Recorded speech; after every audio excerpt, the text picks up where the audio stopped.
You're doing everything right. You're working hard. You're saving money. You're following the advice. But wealth keeps slipping further away no matter what you do. This isn't your fault, and it's not bad luck.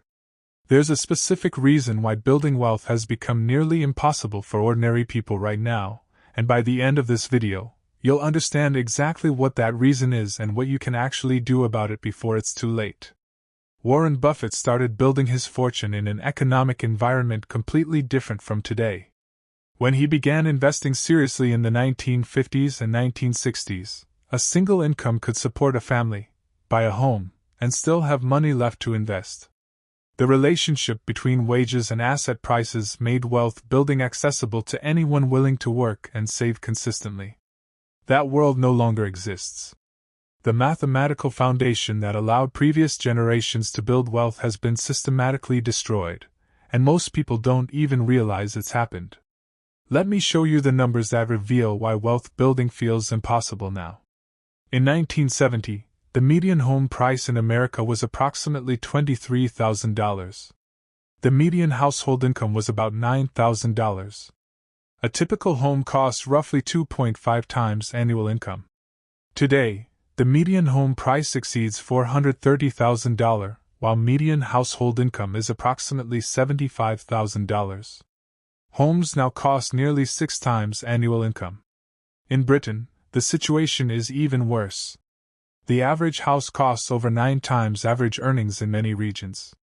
The single largest wealth-building asset for previous generations has become mathematically unattainable for current generations. But housing is only part of the problem. Look at what's happened to education costs. In 1980, the average cost of college tuition, room, and board at a public university was about $3,100 annually. Adjusted for inflation, that's roughly $11,000 in today's dollars. The actual cost today exceeds $27,000 annually. Education costs have risen 3 times faster than inflation, while wages have barely kept pace with inflation. Students graduate with massive debt burdens that prevent wealth building for decades. Previous generations graduated debt-free and started accumulating assets immediately. Current generations spend their 20s and 30s just trying to get back to zero. Healthcare costs have followed the same devastating trajectory. Insurance premiums, deductibles, and out-of-pocket maximums consume larger portions of household income every year. A single medical emergency can wipe out years of careful saving even with insurance. The costs previous generations never worried about now represent existential financial threats. Childcare costs have exploded, often exceeding mortgage payments. The simple act of working while raising children, something previous generations did routinely, now requires spending enormous sums that prevent saving and investing. Meanwhile, wages have stagnated in real terms for over 4 decades. When you account for inflation, the purchasing power of median wages hasn't increased meaningfully since the early 1980s. Worker productivity has increased dramatically. Corporate profits have soared. Asset prices have exploded. But the wages paid to ordinary workers have stayed essentially flat. The gap between productivity and compensation, between corporate earnings and worker pay, has widened into a chasm. The economic gains of the past 40 years have flowed almost entirely to people who already own assets rather than people who work for wages. This creates a vicious cycle that makes wealth building nearly impossible. You need money to invest to build wealth. But getting money to invest requires having money left over after paying for housing, education, healthcare, childcare, and basic living expenses. When asset prices rise faster than wages, and when essential costs consume larger portions of income, the amount available to invest shrinks towards zero. Without money to invest, you can't benefit from the asset price appreciation that creates wealth. The wealthy get wealthier because they already own assets that appreciate. Workers stay poor because they can't afford to buy assets in the first place.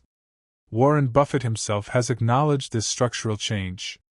He stated explicitly that he had advantages building wealth in his era that don't exist anymore.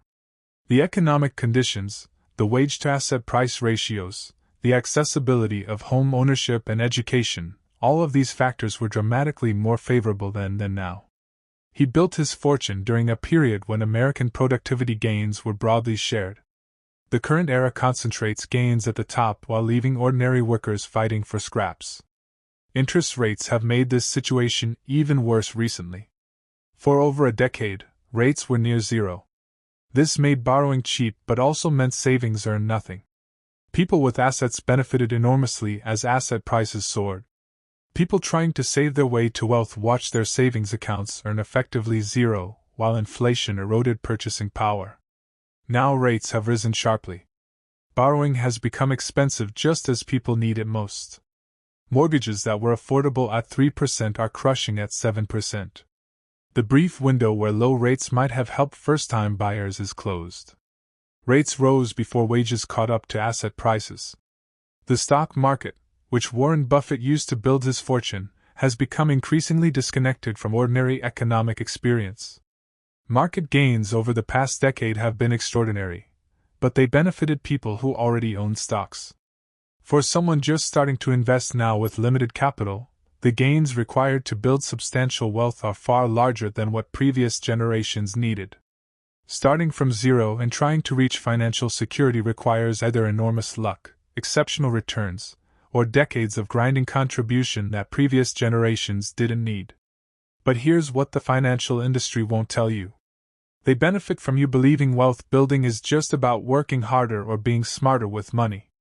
They sell you products and services while ignoring the structural problems that make their advice increasingly worthless. Financial advisors tell you to save 10% or 15% of your income as if that's still sufficient. It might have been in 1970 when asset prices were reasonable. Today, saving 15% of an income that barely covers essentials and can't keep pace with asset appreciation is like bailing water from a sinking ship with a teaspoon.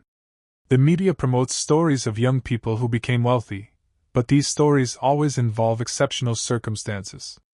They started a business that succeeded against incredible odds. They inherited money or connections. They got extremely lucky with timing. They had family support that covered their living expenses while they built something.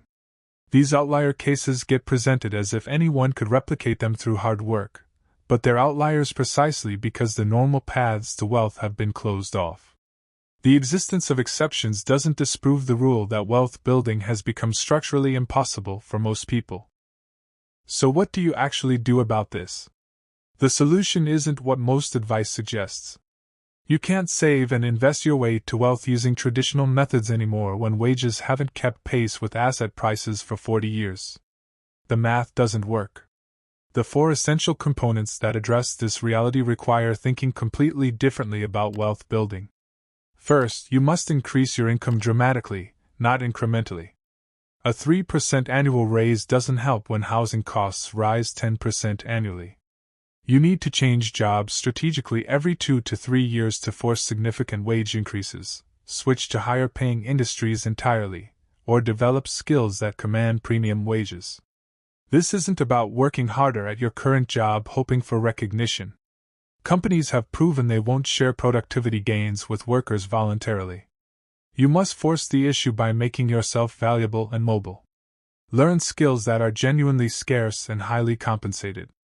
Technology, specialized trades, sales roles with uncapped commission, anything where your compensation can grow faster than inflation and asset prices. The traditional advice to be loyal to an employer and climb slowly is financial suicide in the current environment. Aggressive income growth is non-negotiable for wealth building now. Second, you must reduce your largest expenses dramatically, even if it means lifestyle sacrifices previous generations didn't need to make.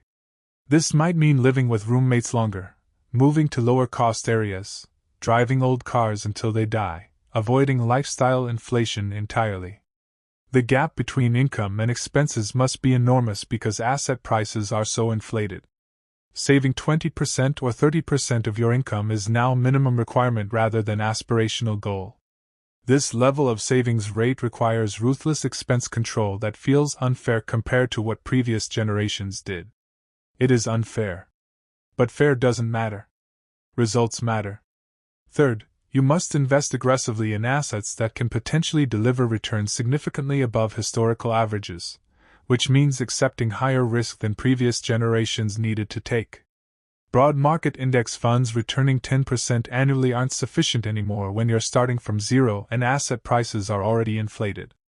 This might mean concentrating positions in individual stocks, investing in small cap or international equities, or taking calculated risks in business ownership or real estate when opportunities appear.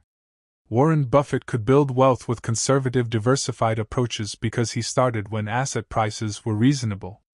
Starting now requires more aggressive strategies to overcome the structural disadvantages. Fourth, you must completely abandon the timeline previous generations used for wealth building. Building substantial wealth now takes longer, requires more sacrifice, and demands more intensity than it did 40 or 50 years ago. Accepting this reality prevents the frustration and discouragement that makes people give up. Your parents might have achieved financial security by their 40s working normal jobs and saving modestly. You might need to work until your 50s or beyond while maintaining extreme savings rates and aggressive investing strategies. This isn't failure. This is succeeding against a rigged system. Here's your action plan. Calculate your current savings rate honestly. Include every expense, every subscription, every dollar spent. If you're not saving at least 20% of gross income, you need to either earn more or spend less immediately. Identify the highest paid jobs or industries you could realistically transition into within 2 years. Start building those skills nights and weekends. Network aggressively with people in those fields. Make the jump as soon as possible. Don't wait for permission or perfect preparation. Cut your 3 largest expenses significantly. Housing, transportation, and food typically represent 60% to 70% of spending. Attack these ruthlessly. Move somewhere cheaper. Sell the expensive car and buy something old but reliable. Cook every meal at home. Redirect every dollar saved directly to investments automatically. Choose aggressive but diversified investment strategies appropriate for your age and risk tolerance. Accept volatility as the price of potentially beating the insufficient returns of conservative approaches. Review your progress quarterly and adjust intensity based on results. If wealth building is happening too slowly, increase income more aggressively or cut expenses further. This isn't comfortable. It's not fair. Previous generations didn't have to make these sacrifices. But previous generations also didn't face structural economic conditions designed to prevent wealth building. You're playing a different game with different rules. Complaining about unfairness doesn't build wealth. Adapting your strategy to current reality does.